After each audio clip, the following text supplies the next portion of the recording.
Agnes Moulton Coolbirth, sealed January 6, 1842. Born July 9, 1808, the third of 8 children, Agnes Moulton Coolbirth joined the church in Boston on June 26, 1832.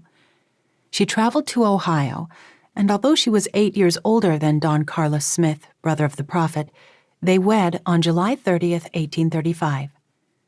2 years later, on May 7th, they left for Missouri, where they stayed until February 1839.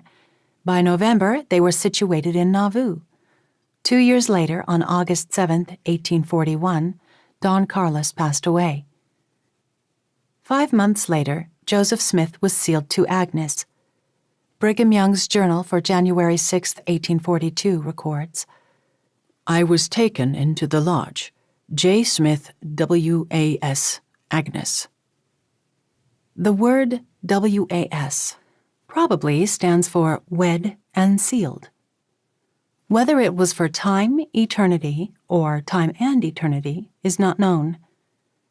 Contradictory evidence exists concerning Don Carlos's feelings toward plural marriage. An 1892 account from Marianne West, who lived with Agnes in Nauvoo after Don Carlos's death, states, "She, Agnes, told me herself she was married to Joseph Smith.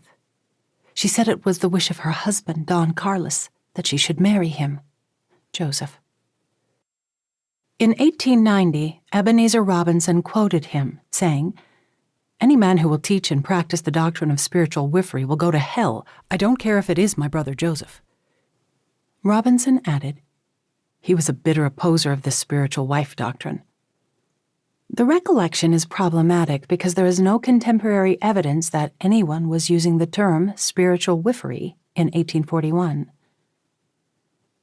Agnes Coolbirth married an LDS church member, William Pickett, after Joseph Smith's death.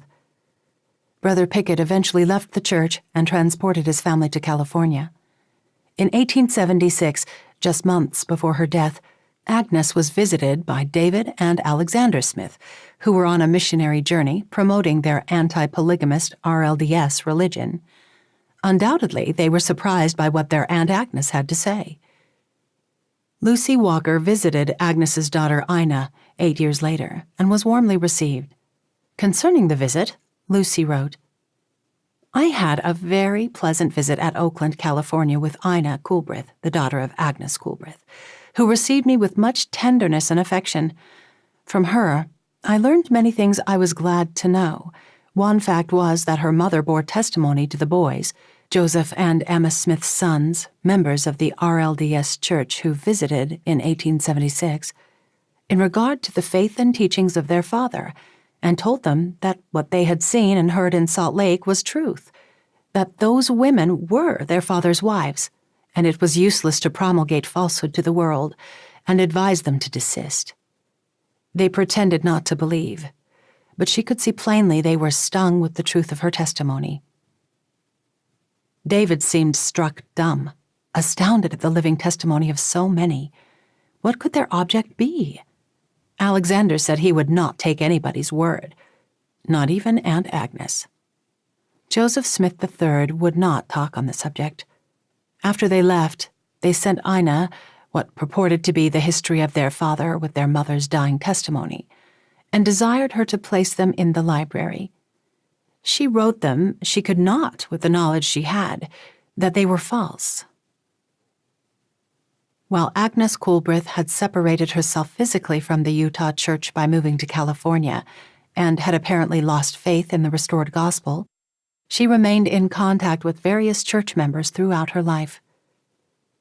Even though she dropped all affiliation with the faith, when RLDS missionaries came teaching Joseph Smith was not a polygamist, Agnes directly challenged their testimony by recalling earlier events in her own life. Reportedly, her last words were, "Oh, what a dupe I have been! What a dupe I have been!" Agnes's daughter interpreted this as referring to her association with Mormonism, while Agnes's nephew apostle, Joseph F. Smith, believed it a reference to marriage to William Pickett and her separation from the church.